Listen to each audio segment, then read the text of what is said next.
Hey guys, happy Monday. Abby here, your fitness chick, here to inspire, uplift, educate, motivate you, just like I am every Monday night, usually at 8. I was at 9 p.m. tonight. I had to pick my mom up from the airport. So thank you for waiting for me. Man, isn't life funny? I hope you had a great weekend. I hope your week is off to a great start. I was laughing with my sister on my way home. I picked up my mom and two aunts that are in their 80s and from the airport at Sarasota. And my two aunts were in the back. They were both on the phone. And then my mom was up front with me with her dog that I watched all week. And then the one was talking to the other. And I'm just like, man, if I had a film crew, I'd be famous. Family is fun. Appreciate them while they're here. And I'm glad I had the opportunity. So tonight I'm talking about food labels. Now, a lot of this, you guys, is common sense. We obviously know how to read labels. We were taught that, in elementary school? The food pyramid, how to read food labels and stuff like that.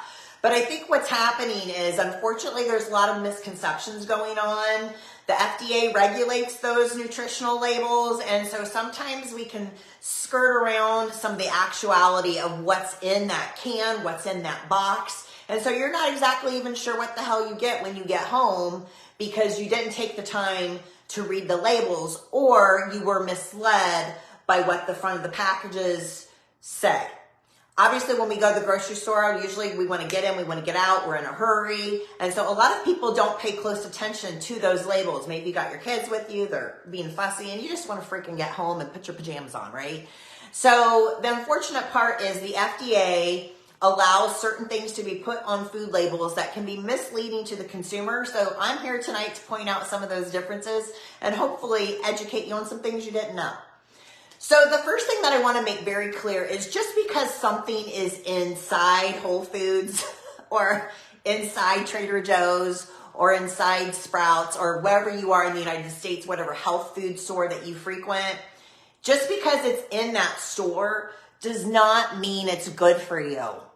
There's a lot of crap in those places. And, I'm always kind of mystified when I go into those places and I look at people, what they look like and what's in their cart.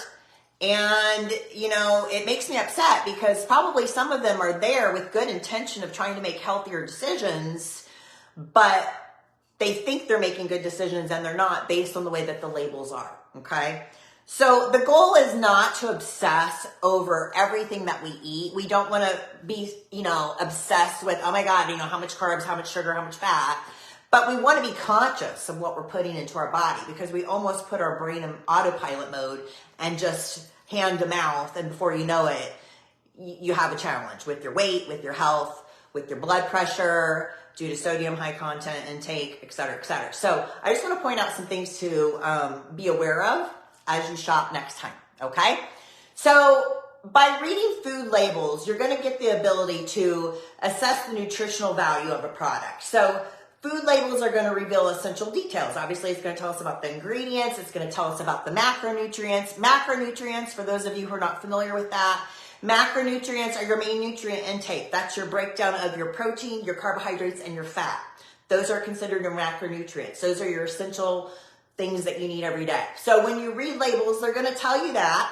They're also going to tell you some of your micronutrients. Those are usually positioned towards the bottom of the label. That's going to be like your vitamin C, which isn't on them as much as they used to be. Now more so, you're going to see calcium and vitamin D content because most people are deficient in those two minerals, in vitamins. So the FDA is having those put on most things now.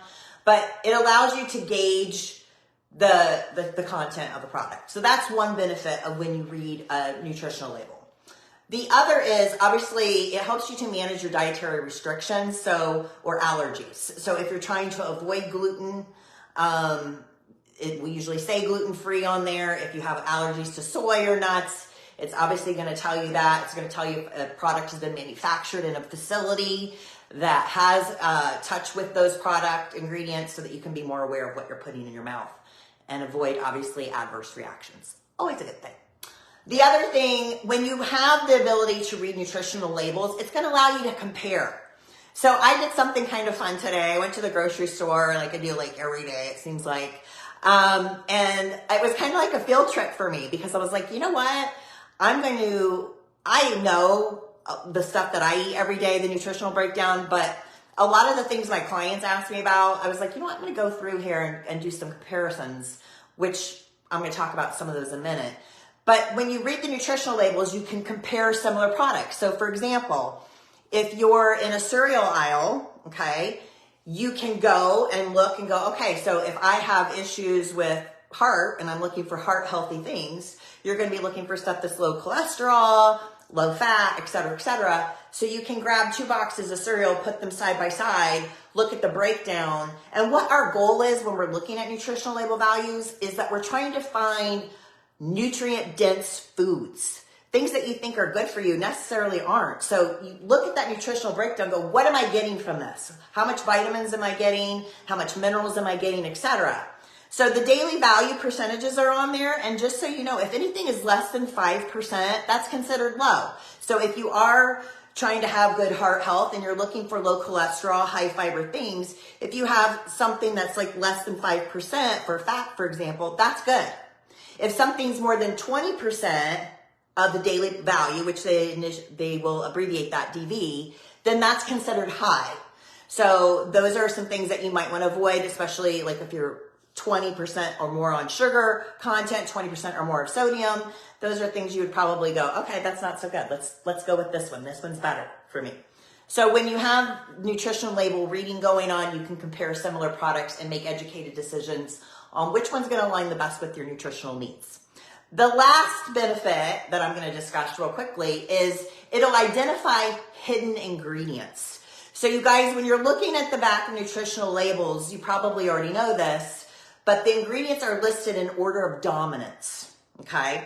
So you want to look for the top 5, 10 ingredients because that's what's going to be the most abundant in that product. So just be aware of that. So when you're looking at the ingredients and the nutritional labels, that's going to show you what you're actually putting in your mouth when you're buying that product. Okay. So when you look at an actual label, let's go through that. The first thing you need to pay attention to, you guys, this is so important, is the serving size, okay? So many of my clients, they'll get something and they'll think that the can or the little container of something is 1 serving. And so they just glance at the nutritional label and they think, okay, I'm still staying within my macronutrient breakdown. But it might say there's 2. Where they get you a lot on this, because I've been like, man, I got suckered in on this one, is if I go to Whole Foods and I buy, like, let's say a kombucha tea, which I love kombucha tea, that's a whole other topic, or, you know, maybe even an energy drink. And I look for something that's low calorie content. And like, you know, some of the kombucha's tea will have like 50, 60 calories. No big deal. I can't tell you how many times when I've been in a hurry, I just throw them in my car at Whole Foods and I get home and it's like 2.5 servings per can or whatever. And I'm like, not like that's astronomical, but it's still different than what I initially thought. So that's why you have to look at that serving size and make sure that you are staying within where you want to. If you're at home and you're reading the nutritional labels, especially when we're talking about snacks, whatever the serving, a gallon of ice cream is not a serving. As much as I wish it was, it's not. So measure and scoop out whatever the serving is and then put the thing away. That way you're staying contained. If I grab a bag of chips or pretzels or anything and I come over to the couch and I'm working on my laptop, I'm not even thinking, I'm just hand to mouth. And before you know it, you're like, holy shit, I ate like half that bag. Oh my God. But if you get a bowl out and you go, okay, 1 serving is 24 pretzels or whatever, put it in the bowl, take it, put the pretzels away, take it over, and then snack away, and you don't even have to worry about it. So again, this isn't something you have to do for the rest of your life, but if you have a weight loss goal and you're trying to stay within a perimeter of your macronutrients, these are the habits you need to develop in order for you to be successful, right? So serving size is the main thing you want to look at the beginning of nutritional label. The other thing is obviously protein. So it's going to list the protein content of the product.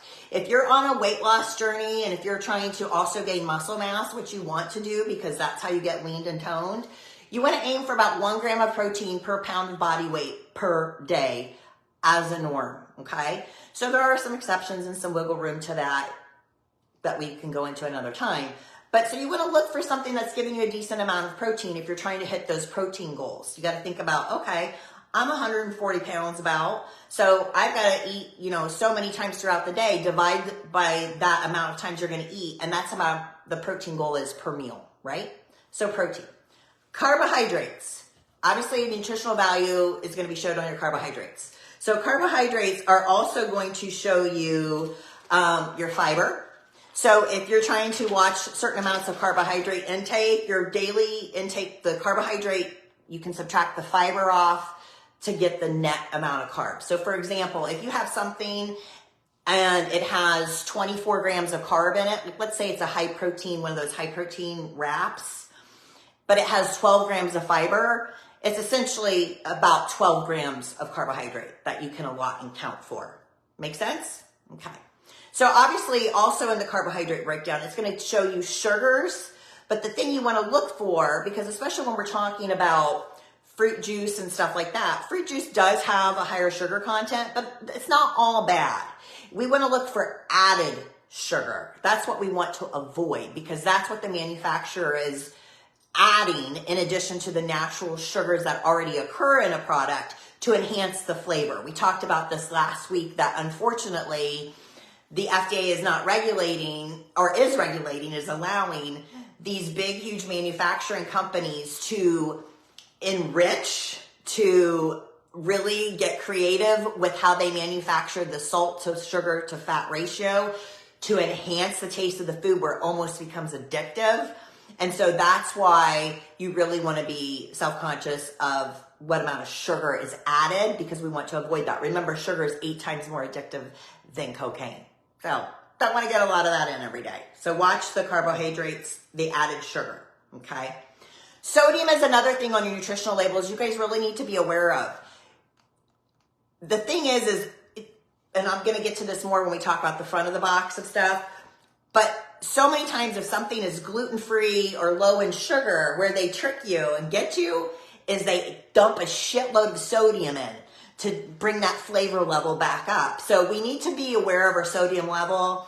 A lot of medications, the side effect of a lot of medications that are normally taken by people, antidepressants, anti-anxieties, all these other things, they actually have a side effect of raising your blood pressure anyway.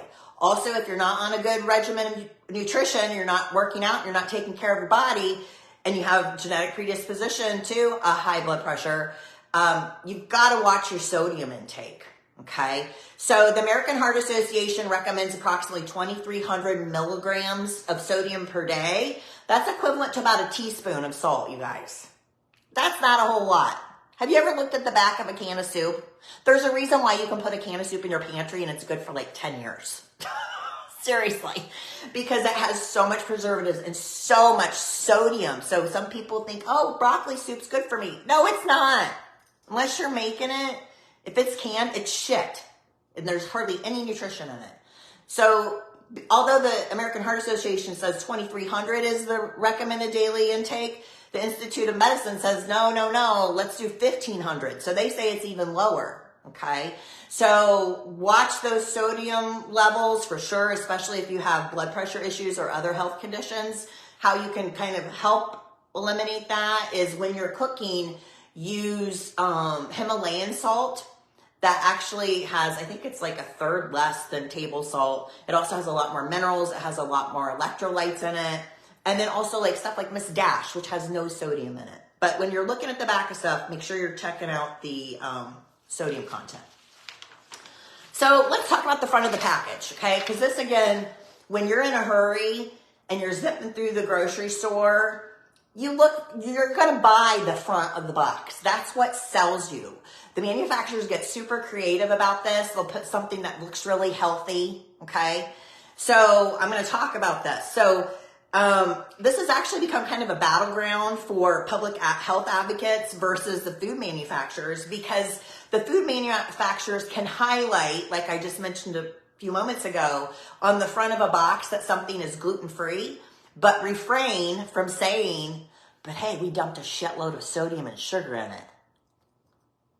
So People, you gotta look at the back of the box. Just because it says gluten-free or high in fiber, those are good things, but look and see, what are they trying to make up for that? Look at the label, okay? So they'll leave out the less favorable info in order to lure you in. So for example, is another one that I saw today is breakfast cereal. They'll put high in fiber for your heart health. You're like, oh, perfect. My doctor said, yeah, look for high fiber stuff, but they're going to refrain from telling you that it has a shit ton of sugar. So now you're going to get diabetes. So the other thing is potato chips. So my favorite potato chips are those kettle chips that are the salt and vinegar. I can eat those until my mouth almost starts to get blisters from all the acid from the salt and vinegar. But they say on those bags, when it's kettle cooked, it says 40% less fat than regular potato chips. But it's still, at the end of the day, a highly processed, empty nutrition content food, right? It's still crap, but people go, oh, it's 40% less fat. That means it's good for me. No, it's still not. It's junk. But, you know, it's a better decision than getting a whole bag of regular potato chips if you're thinking in that thought. But that's the other thing they do. So the thing I noticed today when I was at the grocery store, I'm just going to go through a couple of these examples real quick as we wrap up our 20-minute segment. So I looked at, the thing is, look, we're getting ready to go back to school. So a lot of you out there have kids that you pack their lunch for them, okay, which is great. But don't pack shit. I see these parents with kids and they're putting you make sure your kids go to bed on time, right? You make sure they go to school. You make sure they bathe. You make sure they brush their teeth so they don't get calories. Why are you allowing your children who are still developing to eat shit?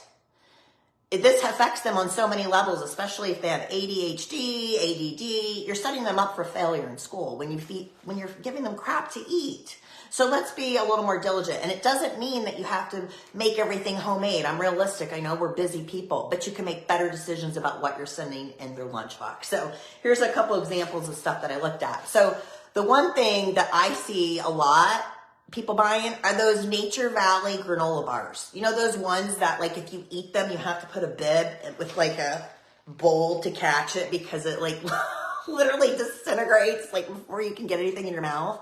And a lot of people think this is a healthy thing. These granola bars, on the front of them, on the front of the box, it said 22 grams of whole grain. When you flip it over and you look at the ingredients though, the second ingredient is sugar.